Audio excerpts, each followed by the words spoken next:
or ooze.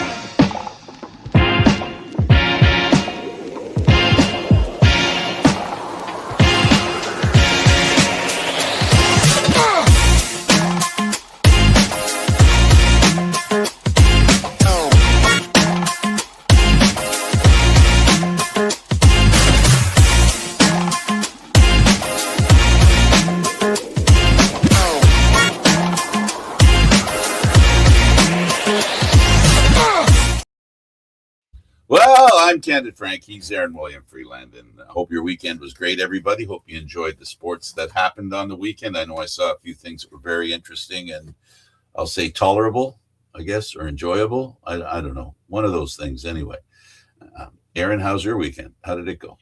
You know, it went pretty well. Had a hockey game on Friday, managed to win that. So we're improving our record in the playoffs, which is a good thing. Leafs didn't. But, you know, that's neither here nor there at this point. I think we're all sort of waiting with bated breath to figure out where they're going to end up. But it should be interesting no matter what happens. They worked their way up to fifth. Or down to, depending on how you look at it. It's up. What's down is up. What's up is down. So what's Fair. up is down. And down is where they want to be right now because they're not going to make it to the playoffs. So while you're not making it to the playoffs, why not benefit from the best pick you can get? And with any luck, a first or a second overall for the Maple Leafs will mean as long as they finish second or third, if they can move up to second or third with the lottery, they'll be able to pick up a stud defenseman. And that's something they've never had. They just have never had a stud defenseman. Now, that's not to suggest that they haven't had these defensive shutdown defense, and we've seen a few with the Leafs. Both of them, both the best ones, have been injured over this 10-year run. Have been the least usable players on the team. Now, a young guy who isn't worn out, you know, and I'm not referring to them as retreads, just they're treaded on, and that's the problem. So a young stud defenseman, that's something the Leafs could use in as far as finishing first. They would get an offensive player if you were to go with who's ranked number one, right? They've been down that road, Aaron. They've been down that road. And I think it'll be easier for them to trade Nylander and Matthews and end up with decent forwards. But that's just me and my thinking. They could have a little bit of difficulty with that, but and again, it's because of the nature of no move clauses and things like that make things a little bit difficult in that regard. And the fact that there's 5 years worth of term still left on Nylander's contract, 4 once July 1st hits and another 2 for Matthews once July hits. So, you know, they're doing what they can now. I mean, they managed to lose rather handily to the Florida Panthers, who had about $40 million worth of players out of their lineup on Saturday night. But Mackie Samoskevich and Eetu Luostarinen each had 3 points to lead the Panthers to a 6-2 win over the Leafs. Nylander made things dicey. I almost thought they were going for the win there when he scored 2 goals in the second period to make it 3-2. I'm not going to lie, there was a skosh of concern about that, but in the end, everything turned out fine. It's okay. The Leafs went away in a breeze, losing 6-2. Nylander and Tavares, while the season has been pretty sketchy for the rest of the team, they've been pretty consistent, haven't they, Aaron?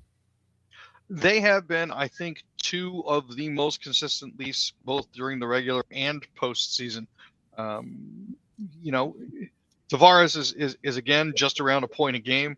Nylander is, again, just about a point a game. I think people tend to forget that they're now older. Tavares is now 35.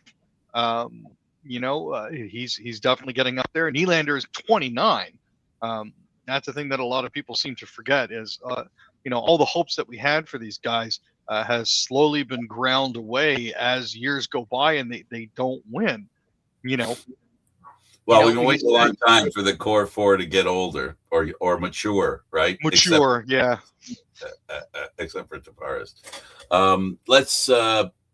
Where do the Leafs go from here, Aaron? Well, there was some question as to exactly what was going on after they dismissed Brad Treliving. They did hire a search team to help them find the right candidates.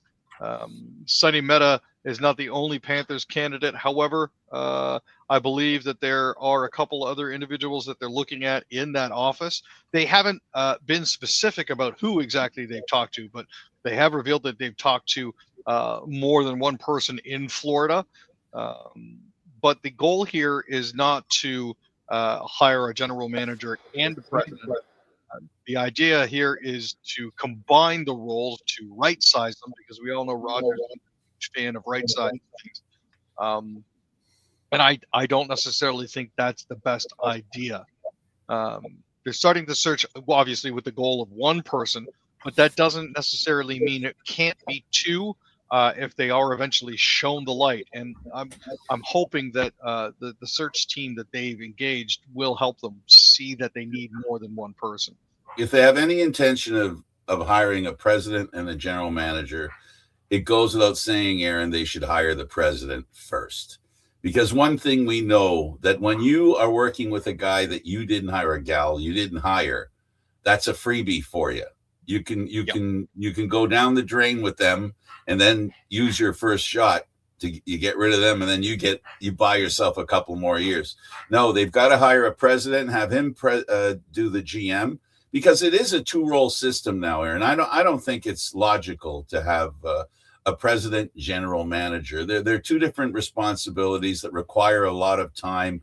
And it would be best if they went and they found themselves a president. Give that guy his first shot. No excuse. You hire the GM, and the GM hires the coach, and then they worry about the players, all in a nice, decent ducks in a row situation, as opposed to doing things half-assed, which unfortunately seems to be the way the Leafs want to do things.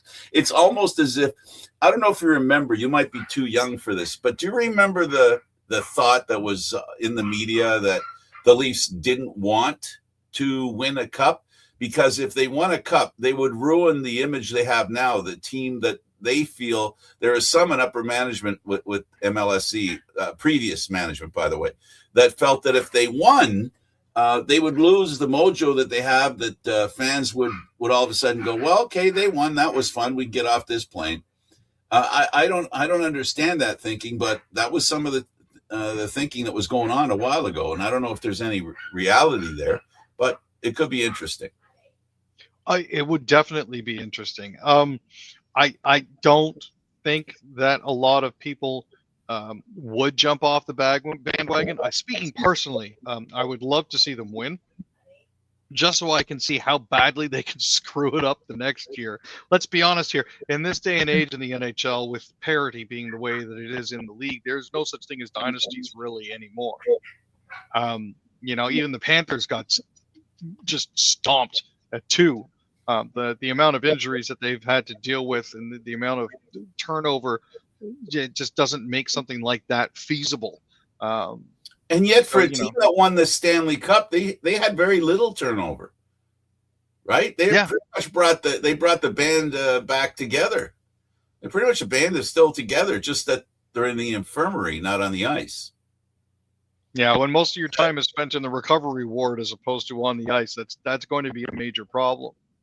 But I still would like to test that Leaf theory that some people have. Watch what happens after the Leafs win the cup. Does interest all of a sudden fade? Okay, they did it. Let's move on. Be interesting.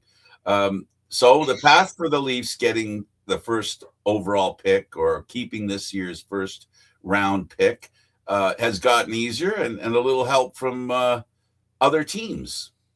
Yeah, so as it currently stands, the Leafs have actually managed to put themselves into 28th place, which is 5th last in the league. The good news is they got some help when the Flames beat the Utah Mammoth on Sunday. That moved them into the 4th worst spot in the NHL. They have an identical record to the New York Rangers now. That was a big one for them. So with the Flames losing the way they did, that's one thing. The Leafs will retain their pick and give up a future unconditional first rounder if they finish with a top 5 selection. Basically, if they can only get 1 point in their next 2 games, they would be well served to cement their position all the way down at the bottom of the standings. I mean, as it currently stands, there are, well, we're going to get into that a little bit later, but the playoff picture, even with 2 games left for most teams, and in some cases 3, the playoff picture still isn't settled, which is the craziest thing at this point. You know, you've got Vancouver and Chicago bringing up the rear with 56 and 70 points. You've got teams like the Leafs with 78, and you've got the Anaheim Ducks third in their division with 90 points, which is just bizarre to me because that 90 points actually puts them 17th, 18th, and 19th with Utah, Edmonton, and themselves. It's bizarre. The New York Islanders are in 16th. The Detroit Red Wings are in 14th overall. They're both out of playoff contention. I'm not sure how this is supposed to make sense. When you have 8 plus 8 make the playoffs. Yeah. So really what you're having is, well, anyway, I wanted to just touch on that Leaf thing because I want to make sure that I understood what you meant. So I'm looking here and I see that both the Rangers and the Blackhawks, the Rangers and the Flames have 75. Where is it? There we go. They both have 75 points. The Leafs have 78. If the Rangers and Flames win and tie a game and the Leafs lose out, the Leafs could be third overall. Yep. Now, those are 2 teams that you're going to have difficulty seeing them get 3 out of 4 points. They need to win a game and they could lose in overtime because right now they've got the tiebreaker against the Leafs. They already have more wins than the Leafs have. So it's going to be interesting.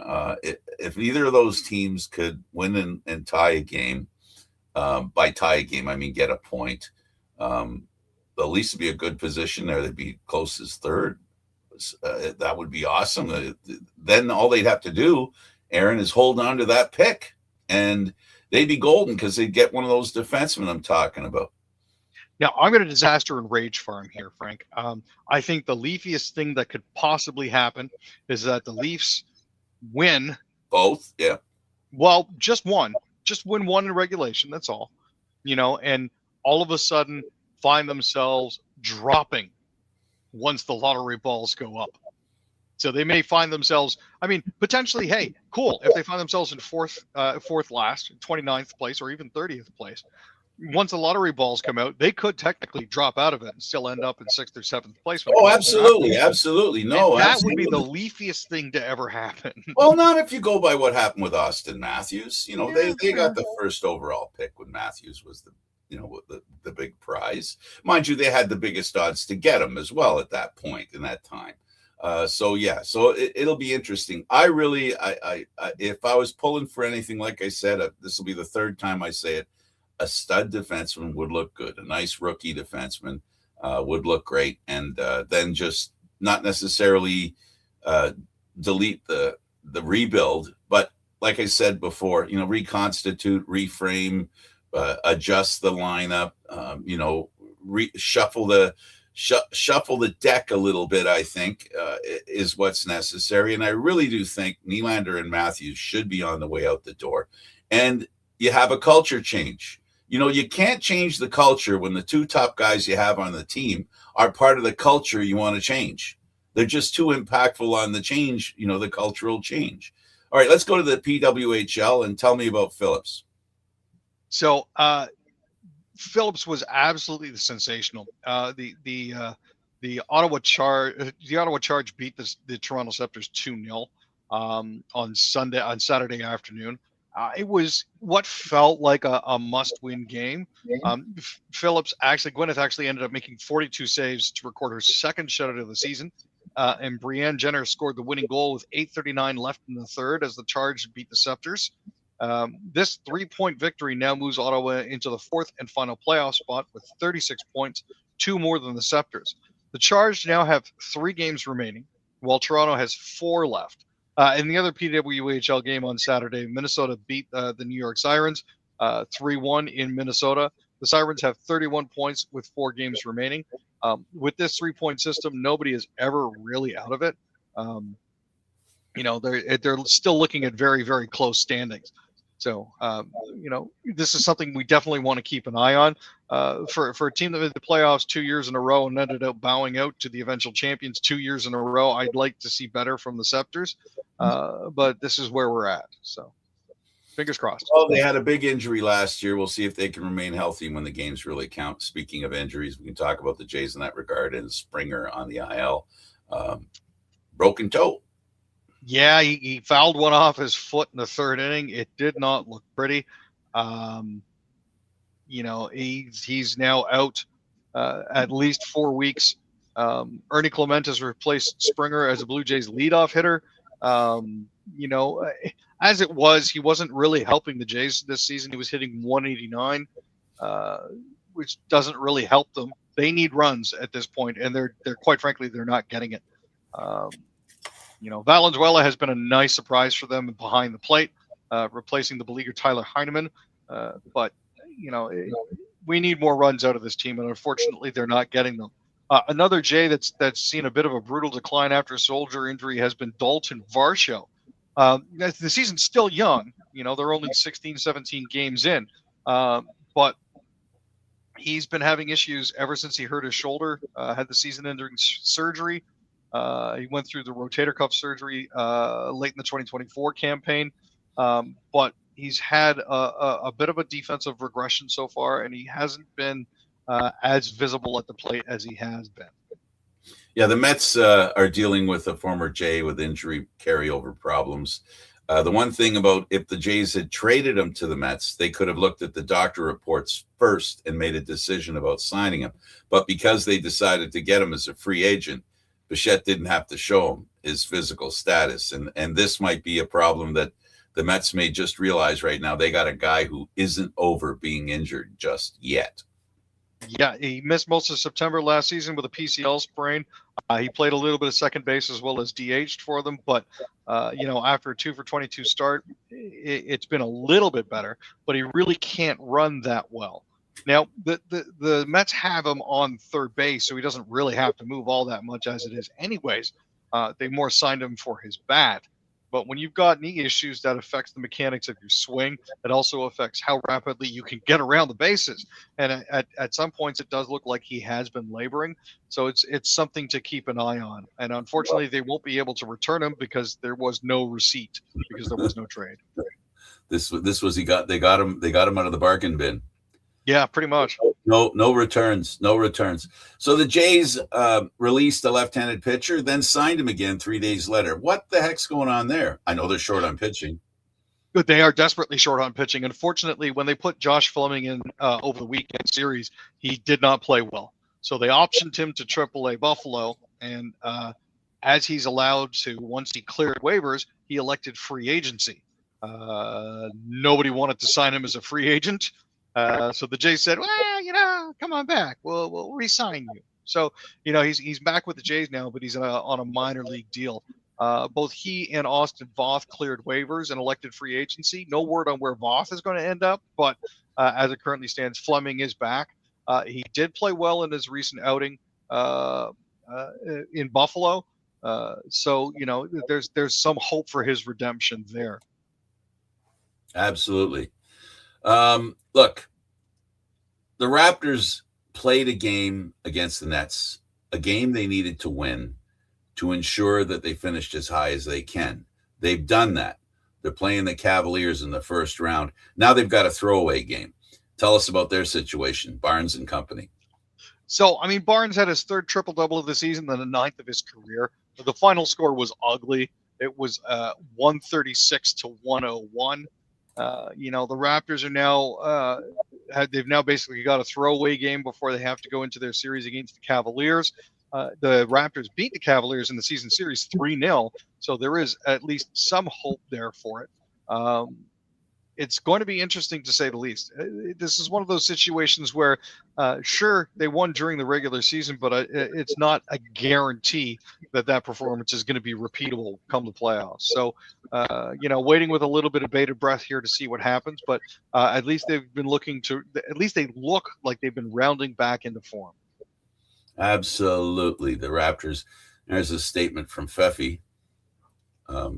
Feffy's somebody I know. I won't say Oh, who he is. okay. He might be too shy. No, he's not shy. If we asked him to come on, he'd come on. Trust me. Yeah, he thinks hire the president first, as he says there. He agrees with that. And then we've got another viewer that wants to know if we read. Oh, if we read, there it is. And we do, Chains. We do actually read the messages that you put up there. We care about what all of you are saying, for that matter. So, yeah. So now let's talk about the CFL, and we'll talk about the Bombers. And they've got another coach they've signed. Yeah, they actually signed Lee Hull as a receiver coach.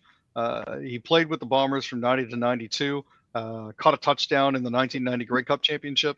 He's played in the NCAA, has NCAA coaching experience with Morgan State and Delaware, served as the offensive coordinator and receivers coach at Wagner College, as well as at Howard. He's played 18 games over 3 years for the Bombers as a receiver and kick returner. This is a good signing for them, at least on the surface. It appears that he's got a lot of the experience that they're going to need. And, with the upcoming draft, he'll be able to help bring some of the rookies along. So that's a good thing. And the Bombers signed a receiver to work with that new coach. Yeah, they signed Christian Fredrickson. He joins the Bombers after a 5-year collegiate career with Ohio State. He had 148 receptions for 2,071 yards and 16 touchdowns, averaging about 14 yards a catch. He had 66 receptions for 915 yards and 9 touchdowns in the 2024 season, was named first team All Big Sky Conference. He achieved 6.1 receptions and 85.1 receiving yards per game. So that's a bit of a shot in the arm for them, hoping that they'll be able to get back to where they were in the past couple of years before last season. Defensive back signed. That's Zaya Alexander and Jordan Polk, signed by the Stampeders. Alexander played 2 years at Louisiana State after transferring from Southeastern. As for Polk, he had played his senior year at Texas State in 2024, where he was all Sun Belt Conference honorable mention. In 2025, he signed with the Patriots before spending time earlier this year with the Louisville Kings of the UFL. So they're getting some guys with some pedigree there. We'll have to see how they fit into their offensive schema, into their defensive schema. But it looks like they should be a good fit. Talk to me about the Argos making a couple of signings. Yeah, so they signed American quarterback Anthony Uarcio and lineman Jay Bell. Uarcio played 28 games at Clarion University, where he completed 344 of 556 for 4,700 yards and 37 touchdowns. Bell played 13 games at the University of Memphis for 36 tackles, 5.5 for loss. He suited up for Middle Tennessee State as well. This is some of the depth players that they're going to need. I know that Chad Kelly has been reported as saying that the ultimate goal is eventually to get back to the NFL. So they do need to kind of make sure that they've at least got some depth should his injury not be fully healed, or should he eventually get signed and leave mid-season. So good for them for doing that. Let's talk about tennis and Fernandez. So Fernandez and her tennis partner, Fanny Stolars, actually advanced to the quarterfinals at the Porsche Tennis Grand Prix in Stuttgart. They had a 6-3, 6-2 win over the Chinese duo Jian Qingyu and Xu Yifan. They had collectively 3 aces and converted 3 of their 7 break points in the first round win. They next faced the winner of the match between Noha Akugwe and Ella Seidel. The 4th seeds, Nikolay Melikar-Martinez and Lyudmila Samsonova of Russia. So once the winner from that pair is decided, Fernandez and Stolars are going to be able to play them. This is actually the first time that they've teamed together. In actuality, Layla's actually teamed with Venus Williams, Tamea Babos, and Kristina Mladenovic at previous events this season. So glad to think she's getting around in the doubles world too. Absolutely. Let's go to hockey, and let's go to the Canadian teams in the National Hockey League, and let's start about the playoff spots.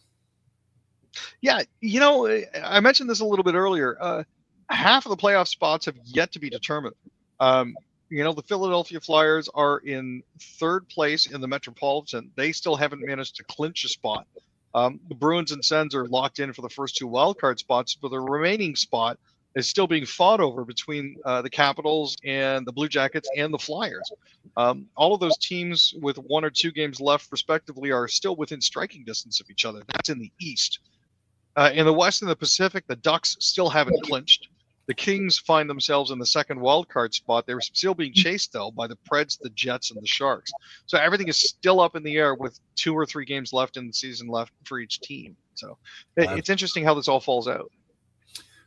Suzuki. Now we have Caulfield 50 goals for 30 years since the Canadians have had a 50 goal score, and now 40 years since they've had a 100-point score. Suzuki goes in there.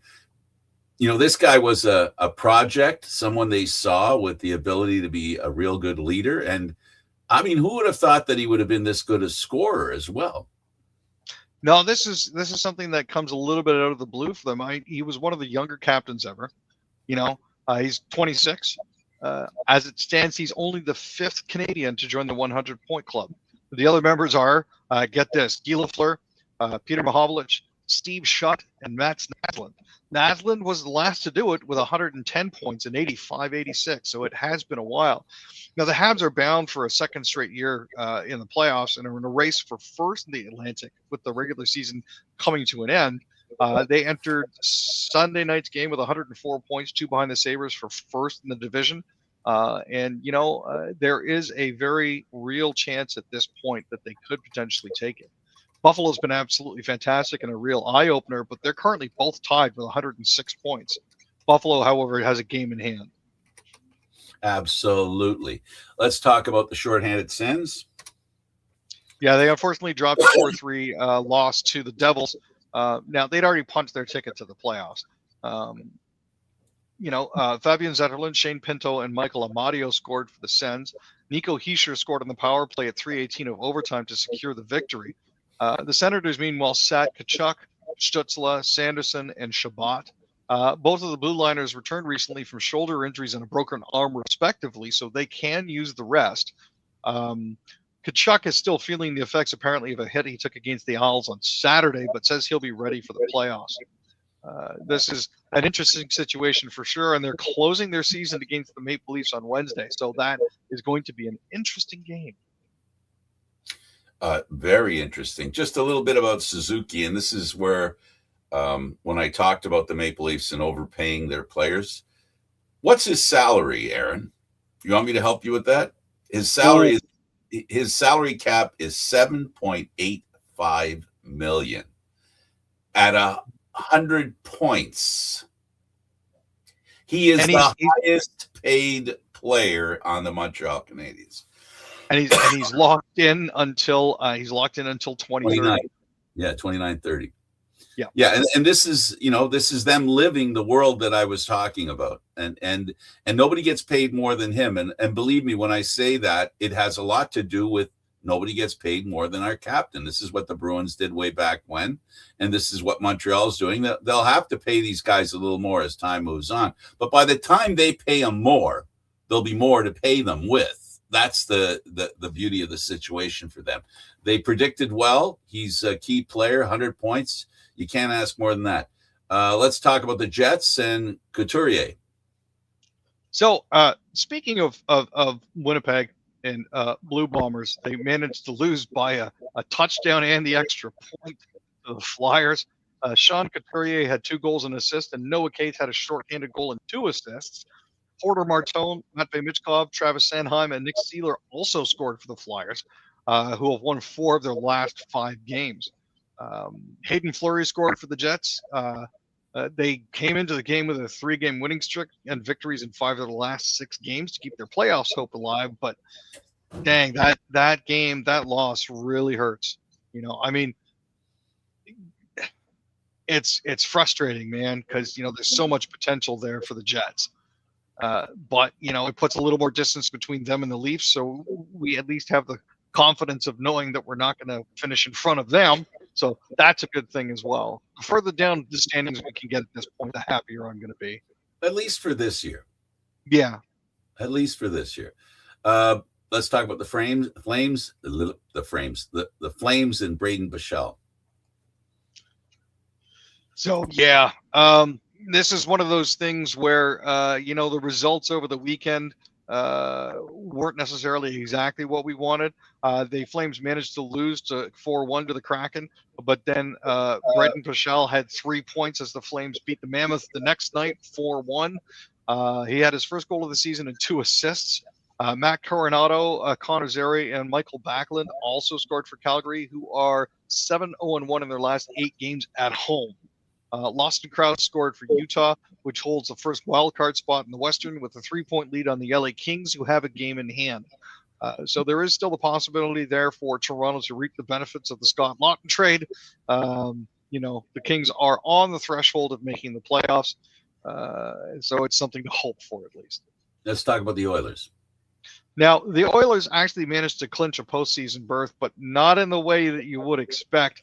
It was thanks to the Jets dropping one of the Flyers 7-1 that helped them clinch.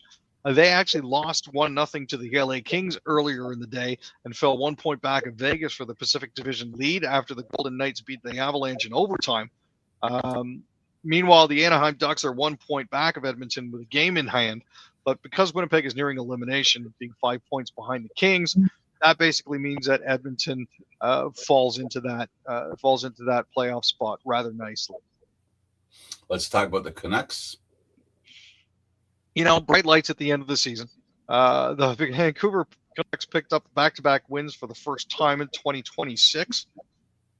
4 months in here, thanks to a 4-3 overtime win over the Ducks. Curtis Douglas, Jake DeBrusk, and Brock Besser scored in regulation time, while Marco Rossi picked up the game winner on the power play in overtime. As for Nikita Tolopilo, he stopped 24 of the 27 shots he faced in the win. Now, this is Douglas's first career NHL goal. Not only did he find the back of the net, but he also had a fight with Jeffrey Viel just a few minutes later. So at the end of the day, good things all around for him. I'm happy for the guy. He's had a little trouble picking up and staying in the league, so I'm glad that he actually managed to get that under his belt. Absolutely. I guess 2 more games for the Leafs to play. It'll be an interesting couple of games and an interesting off season. Do you think Aaron will have the president or GM picked, or president and GM picked before the end of the season, or do you think it'll be something that'll go into the summer? He wanted to do it before the end of the year. I'll be honest with you. I need them to have somebody in place that is good to go and is qualified to make decisions and is up on everything before free agency starts. That's all I'm hoping for at this point, is have somebody in there that can make some sort of decision around free agency and for the draft. Can't disagree with you. Have a great time, Aaron. Thanks for being here. And thanks, Frank. We'll see you Wednesday.